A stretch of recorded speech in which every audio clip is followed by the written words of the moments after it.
আজি দেশত দ্বিতীয় পৰ্যায়ৰ নিৰ্বাচনৰ ভোটগ্ৰহণ পুৱা ৭ বজাৰ পৰা আৰম্ভ হৈছে দ্বিতীয় পৰ্যায়ৰ ভোটগ্ৰহণ পৰ্ব অসমৰো ৫টাকৈ সমষ্টিত আজি পুৱাৰে পৰা আৰম্ভ হৈছে ভোটগ্ৰহণ প্ৰক্ৰিয়া নগাঁও শিলচৰ কৰিমগঞ্জ দৰং ওদালগুৰি আৰু ডিফুত অনুষ্ঠিত হৈছে ভোটগ্ৰহণ পৰ্ব অসমকে ধৰি দেশৰ ১৩খন ৰাজ্যৰ মুঠ ৮৯টা সমষ্টিত অনুষ্ঠিত হৈছে ভোটগ্ৰহণ এই ১৩খন ৰাজ্য হল অসম বিহাৰ ছত্তীশগড় জম্মু কাশ্মীৰ কৰ্ণাটক কেৰালা মধ্যপ্ৰদেশ মহাৰাষ্ট্ৰ মণিপুৰ ৰাজস্থান ত্ৰিপুৰা উত্তৰ প্ৰদেশ আৰু পশ্চিমবংগ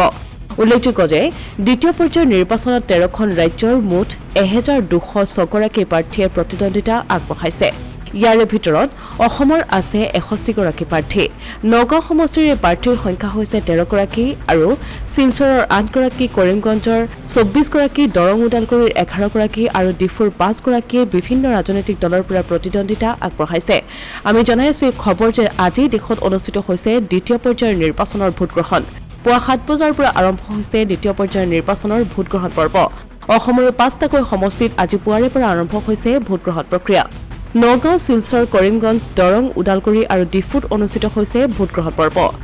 আনহাতে অসমকে ধৰি দেশৰ ১৩খন ৰাজ্যৰ মুঠ ৮৯টা সমষ্টিত অনুষ্ঠিত হৈছে ভোটগ্ৰহণ এই ১৩খন ৰাজ্যৰ ভিতৰত হল অসম বিহাৰ ছত্তীশগড় জম্মু কাশ্মীৰ কৰ্ণাটক কেৰালা মধ্যপ্ৰদেশ মহাৰাষ্ট্ৰ মণিপুৰ ৰাজস্থান ত্ৰিপুৰা উত্তৰ প্ৰদেশ আৰু পশ্চিমবংগ উল্লেখযোগ্য যে দ্বিতীয় পৰ্যায়ৰ নিৰ্বাচনত ১৩খন ৰাজ্যৰ মুঠ ১,২০৬গৰাকী প্ৰাৰ্থীয়ে প্ৰতিদ্বন্দ্বিতা আগবঢ়াইছে ইয়াৰে ভিতৰত অসমৰ আছে ৬১গৰাকী প্ৰাৰ্থী নগাঁও সমষ্টিৰ প্ৰাৰ্থীৰ সংখ্যা হৈছে ১৩গৰাকী আৰু শিলচৰৰ ৮গৰাকী কৰিমগঞ্জৰ ২৪গৰাকী